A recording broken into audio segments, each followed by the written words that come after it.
입니다.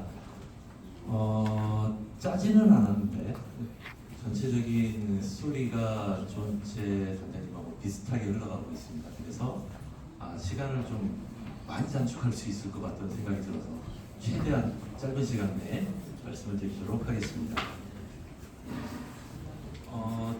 뭐 비슷합니다. 시작할 때 물산업 인구 증가 때문에 어차피 물 사용량은 증가가 되고 있죠. 뭐 말씀드렸던 산업적인 문제를 빼고라도 인구 때문에라도 물 사용량은 증가를 하고 있습니다. 그러니까 자연스럽게 전 세계 시장 규모 커지고 있고 이쪽에 있는 건 국내 시장 규모이기 때문에 국내 시장 환경부에서 통계 잡는 국내 시장 규모도 커지고 있습니다.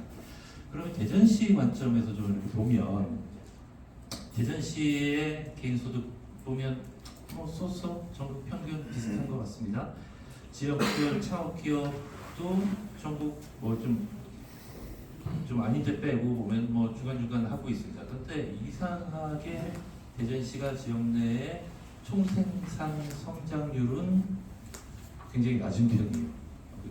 그러니까 좀 경제적으로 여유도 있고 스타트업도 많이 발생을 하고 있는데 지역에서 돈을 못 벌고 있다는 형태로 지표가 나오고 있습니다. 왜 그럴까?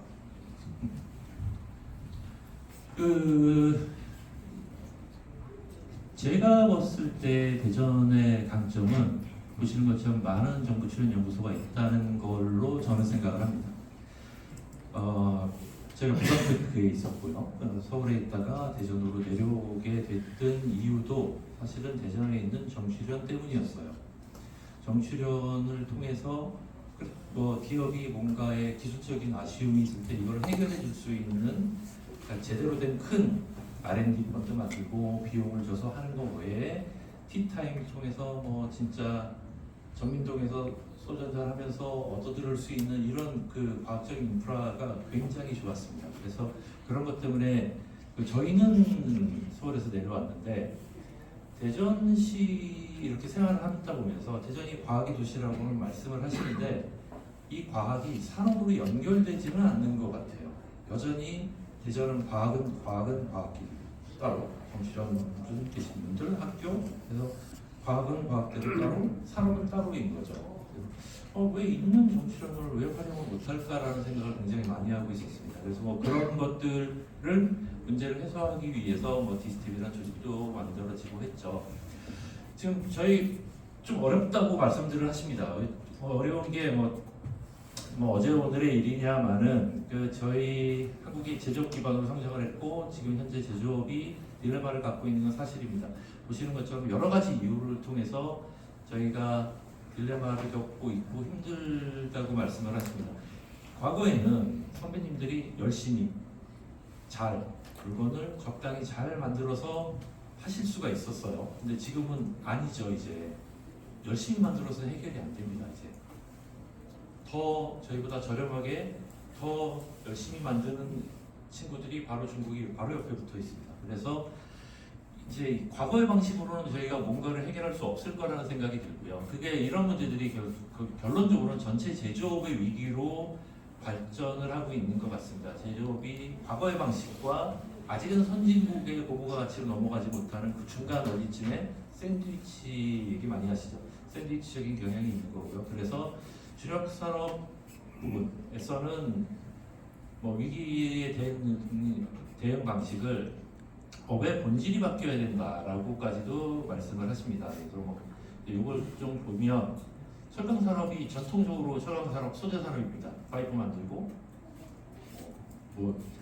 철근 만들고 했던 철강이 전통적인 제조업에서 이제는 고부가 가치 서비스업 솔루션이 들어오려고 하고요. 반도체도 저희가 뭐 삼성전자가 저희 나라를 먹여 살리다시피 얘기를 하고 있지만 메모리에서 비메모리 쪽으로 이제는 반도체를 만드는 소재 장비 부분으로 이제 확대가 되고 있습니다. 이래야 살 수 있으니까. 제가 예전에는 반도체 쪽 일을 했었거든요. 그때 삼성, LG가 뭐 타도, 소니 뭐 외치면서 반도체 라인을 한참 증설할 때였어요. 근데 정말 웃겼던 게 아이러니한 게 타도, 소니를 외치면서 반도체 공장을 짓는데 거기에 들어가는 반도체 생산 라인에 들어가는 장비는 다 소니 거였어요. 예전에 반도체 라인 한 라인을 지으면 800억 정도가 들어갔습니다. 800억 정도가 들어갔고 그 중에 400억이 유틸리티 시설, 뭐 초순수 놓고 뭐 공조 놓고 뭐 이런 거에 들어갔고 800억 중에 400억이 다시 소니한테 가고 있었습니다. 그러면서 무슨 파도소니야? 한국에서 공장을 지으면 지을수록 소니가 돈을 더 벌 수 있는 구조였는데 저희가 이런 그 구조적인 한계 때문에 조금 아쉬웠던 부분이 있었고요. 그래서 이제 산업이 첫 번째 나온 농기계 회사가 이제는 IT와 서비스가 연계가 되고 있고요. 건설 회사도 똑같이 서비스가 들어오기 시작합니다. AI, 뭐 조선이 뭐 AI, VR, IoT 들어왔다는 건 뭐 다 이미 많이 들으셨던 얘기고요.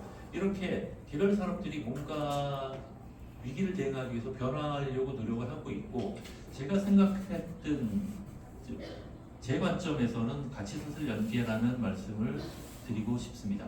그래서 지역경제 성장의 한계, 지역 물산업의 성장 방향으로 저는 가치사슬 연계, 뭐 영어로는 밸류체인 뭐 이렇게 말씀드릴 수가 있을 것 같습니다. 저희가 통상 프로세스를 진행하면 이게 예전에 그 부강테크에서 했던 겁니다. 이제 보는 관점이 요소 기술로 봅니다. 전처리 설비 뒤에 공정 이렇게 해서 이렇게만 딱 생각을 하는데 이걸 똑같은 걸 가치사슬로 보면 거기 밸브도 들어와 있고 펌프도 들어와 있고 배관도 들어와 있고 IoT 컨트롤 이런 것들이 주르륵 들어갔는데 프로세싱하는 회사에서는 부강테크 같은 회사는 나머지는 모르고 관심도 없어요. 그냥 저것만 갖고 합니다. 자기가 알고 있는 범위. 그러면 전체 매출의 공법가라고 생각하는 회사에서 가져가는 매출이 얼마가 되냐면 40%를 넘을 수가 없습니다. 해외는 죽도록 고생해서 프로젝트를 만들었는데 40% 가지고 60%는 현지에서 다 풀리는 거예요. 해외까지 가져갈 만큼 내가 믿을 만한 밸브 회사가 없고 내가 믿을 만한 펌프 회사가 없기 때문에 그 연계가 안 됐다는 이유 하나로 해외 프로젝트에서 60%가 주머니에서 새고 있는 겁니다. 이거 똑같은 상황을 다시 보면 아예 출발할 때부터 팀을 이렇게 짜는 거죠. 밸브 회사도 들어오고 센서 회사도 들어오고 뭐 해서 쭉 같이 팀을 짜서 이거를 클러스터라고 표현해 주셨고 얼라이언스는 구토 쪽에서 많이 쓰시는 말씀 같고요. 클러스터는 산업부 쪽에서 많이 쓰시는 것 같습니다. 그래서 밸류체인으로 볼 수도 있겠고요. 이렇게 묶어서 같이 진행을 하면 그 공정 디자인하는 쪽에서 이제 이런 딜레마들이 있습니다. 저쪽에 폐수가 나오는데 쟤를 여기다가 옮겨야 되는데 제가 시간당 2.5톤이야. 근데 파는 펌프가 2.5톤짜리가 없어요. 그럼 2톤은 부족하니까 3톤을 씁니다. 3톤을 쓰면 어떻게 돼요? 0.5톤만큼 에너지 손실이 발생을 하죠. 내가 혼자서 하니까. 만약에 펌프 회사랑 그걸 같이 했다면 개발을 같이 하고 사업을 같이 한다면 내가 모르는 펌프 회사가 2.5톤을 만들어 맞춰주겠죠. 그러면 서로가 서로한테 도움이 될 겁니다. 이 개념에서 출발을 하는 거고요. 하다 보면 이렇게 공백 기술이 나올 수 있습니다. 이게 지금 그 스타트업들한테도 역시 공급해 줄 수 있는 그 시장을 열어줄 수 있는 기능을 할 거라고 생각을 합니다. 저희가 물산업 또는 무슨 산업 이렇게 하면 부처 기준에서 업종 분류 코드를 가지고 얘기를 하십니다. 다 그래요. 환경부도 그렇고 산업부도 그렇습니다. 환경부 업종 분류 코드가 너 환경이 아니야? 이렇게 보세요. 그러면 대구 물산업 클러스터의 가장 큰 문제점은 거기에 가면 한 200개 회사들이 이렇게 협의회로 이렇게 있습니다. 거기에 뭐가 있냐면 업종 분류 코드에 환경인 회사들만 있어요. IoT 하는 회사들이 없습니다. AI 하는 회사들이 거기 없어요. 그러니까 거기서 뭘 만들려면 결국은 사용자가 원하는 아름다운 비즈니스 모델을 이렇게 만들어내려면 지금 제일 더 어디나 IoT 빠지고 AI 빠지는 프로세스는 없거든요. 이거 아시겠지만 근데 거기는 구조적으로 그렇게 돼 있어요. 그러니까 거기서 가치사들이 안 만들어지는 겁니다. 가장 큰 맹점이죠. 그래서 부처 간의 그 연계를 빼고 부처 기준을 빼고 이업종 교류 그 지금 얘기 많이 나왔었죠. 그래서 타산하고 융합이 가장 중요한 이슈로 생각이 됩니다. 이렇게 가치사들을 이렇게 만들어 놓으면 그 각자 원하시는 이유는 다 다르실 수 있어요. 어떤 분은 미국에 기술 검증을 하러 해외에 기자들이랑 실적을 만들기 위해서 홍보하기 위해서 이유는 다 다르지만 같이 가는 그 전체를 묶어서 갈 수 있는 이유는 충분히 만들어지고 이거를 묶는 매개체 역할이 결국은 AI, 데이터 기반 엔지니어링 이렇게 표현이 될 수가 있습니다. 이렇게 묶여져야 수요자에게, 특히 해외 수요자에게 다른 팀이 제공해주지 못한 새로운 가치를 제공해주고, 그래서 그걸 바탕으로 혼자서 해외를 진출하기 어려운 작은 기업들한테는 해외 진출의 기회를 만들어낼 수 있고 새로운 기회를 확보할 수 있게 될 거라고 생각을 합니다. 그래서 클러스터 정책에 대해서 좀 찾아봤어요. 미국도 그렇게 클러스터 정책에 대해서 깊게 고민을 하지 않았습니다. 이게 별로 중요하지 않으니까 넘어가겠습니다.